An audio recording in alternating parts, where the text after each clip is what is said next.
Hello and welcome back to another video. In today's video I'm going to be talking about the update to the scrap meta. So as all of you guys should know by now, the cloth meta is kind of gone, but berry farming is extremely strong. I talked about this in one of my previous videos, and in today's video I did some testing on scrap farming and I just wanted to share with you the results just to show you how strong scrap farming actually is.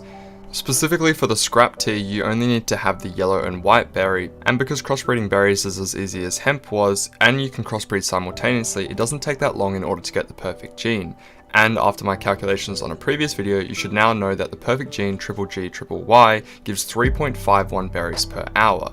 Then if we convert that into pure scrap tea, which is 64 berries, we can then do a simple calculation to figure out that we only need 18 spots, which is the equivalent of 2 planter boxes, in order to get 1 pure scrap tea per hour. And because the scrap tea lasts for half an hour, let's say you're doing other things in the game, which means you can use roughly 1 scrap tea per hour. And of course, if you're in a larger group, then you can increase the number of people who are actively using the teas. Now, what did I find from the teas? Well, today I did some testing and I ran the road using scrap tea to figure out how much scrap you're getting per hour. I did this multiple times in sets of 10 minutes to find that my inventory was nearly filling up. However, if you throw away the junk items that don't recycle for much, you can easily farm for a full 30 minutes and not have to recycle. After running the road for around 30 minutes, I was yielding anywhere between 1.5k scrap and 1.8k scrap. And here are some things to note in order to maximize your scrap. These transformer areas spawn a couple of barrels, so if you're weaving in and out of them in the road, it helps a lot. Also, going by monuments and hitting the barrels outside of them and then weaving in and out of the road increases your scrap by a lot. And the other thing is you want to make sure that you're going to areas which have multiple roads, and if they have power lines near them, you can go to the power lines and weave back and forth in between power lines and the road. There's quite a few things in order to maximize the amount of barrels that you're hitting in that 30-minute window, and as you look around the map, I'm sure that you'll be able to figure out what are the best pathing routes to take in order to maximize your gain. With all that being said, if I used 1 tea in 30 minutes, I was able to get 1.8k scrap without recycling. Because the scrap tea triples your scrap from barrels and most of the scrap came from barrels, that means that I was getting around 1.1k scrap value out of the tea. And because you only need 64 berries in order to get that pure scrap tea, assuming you've done all the crossbreeding, you'll only need 2 planter boxes in order to maintain getting 1 scrap tea per hour.